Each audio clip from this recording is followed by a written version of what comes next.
Salut à tous, j'espère que vous allez bien. Aujourd'hui on se retrouve pour une nouvelle vidéo et il va s'agir d'un point lecture. Je vais vous parler de The Sun Is Also a Star de Nicolas Young, publié aux éditions Bayard. En tout cas, je tiens à remercier la maison d'édition de m'avoir fait confiance et de m'avoir permis de recevoir ce bouquin. Et je suis super contente d'avoir découvert l'auteur avec ce roman et non pas avec l'autre roman qu'elle a écrit il y a un an qui est Everything Everything. Et du coup, si vous ne savez pas, Everything Everything a été adapté au cinéma et le film sort fin juin. En tout cas, je peux vous dire que j'ai beaucoup aimé ce roman et maintenant j'ai qu'une hâte, c'est de découvrir Everything Everything avant d'aller voir le film au cinéma. En tout cas, ici on va suivre l'histoire de deux adolescents. D'un côté, on a Daniel qui a 18 ans, qui est fils de Coréens qui du coup ont été des personnes immigrées à New York. Et du coup l'année prochaine il va sans doute intégrer la meilleure université des États-Unis, tout simplement parce que c'est un garçon extraordinaire, très intelligent et très touchant. Et de l'autre côté on a Natasha qui a 17 ans et qui vit à New York depuis 10 ans avec ses parents, mais ses parents viennent de Jamaïque. Et dès le début du roman on s'aperçoit qu'en fait Natasha va devoir quitter le territoire de New York le soir même, tout simplement parce que son père a été arrêté par des policiers. Et ils se sont aperçus que la famille de Natasha vivait à New York depuis 10 ans sans papier et du coup ils vont être expulsés. Du coup, comme vous vous en doutez, il s'agit d'un roman qui parle d'immigration et d'expulsion et c'est la première fois que je lis ce genre de roman et j'ai été agréablement surprise. Je trouve que l'auteur a une plume géniale.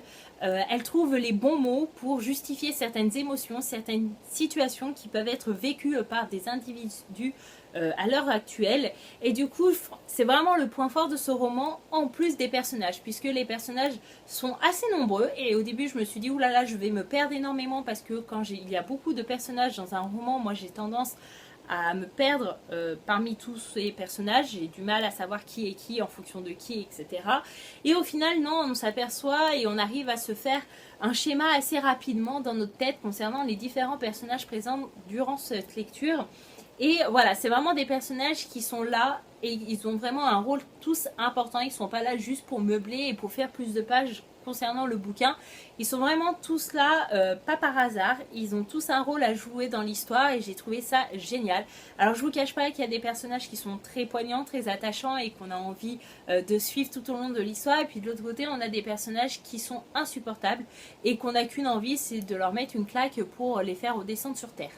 Mais bon, voilà, ils sont dans le bouquin, on ne peut pas faire grand chose et donc on est obligé de continuer l'histoire en supportant ces personnages.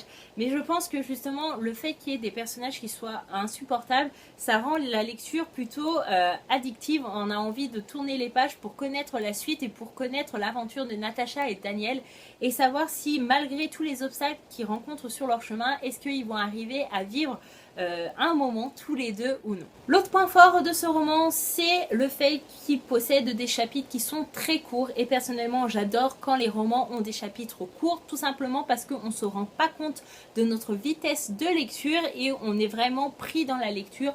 On se dit généralement allez on va lire un petit peu et puis au final on se rend compte qu'on a lu 50 ou une centaine de pages sans s'en rendre compte. Et franchement c'est vraiment l'effet que j'adore quand je dévore un roman.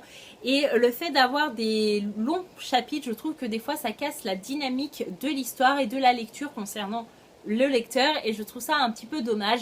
Alors que quand il y a des chapitres courts, même s'il y a un chapitre qui nous paraît un peu long et qu'on n'aime pas forcément, on regarde un peu plus loin, on se dit bon ça va, il fait 3-5 pages, on peut faire un effort.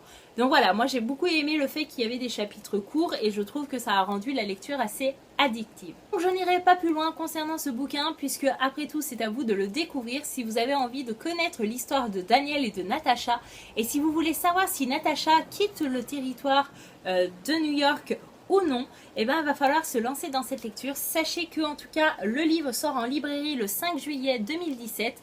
J'espère avoir mis la vidéo à temps pour que vous puissiez voir mon avis et pourquoi pas acheter ce roman quand il sortira. Mais en tout cas franchement c'est une bonne découverte et si vous avez aimé Everything Everything vous pourrez qu'aimer ce roman et si vous n'avez pas encore découvert l'auteur comme moi, et ben je pense que ce roman peut être très efficace et vous donnera également envie de découvrir Everything Everything. Et voilà, ma vidéo concernant ce bouquin est enfin terminée. J'espère qu'elle vous aura plu et j'espère que je vous aurai convaincu à acheter et à lire ce livre. En tout cas, moi je l'ai adoré et je le recommande chaudement. En tout cas, j'espère que cette vidéo vous aura plu. Je vous dis à bientôt dans une prochaine vidéo. Bye bye!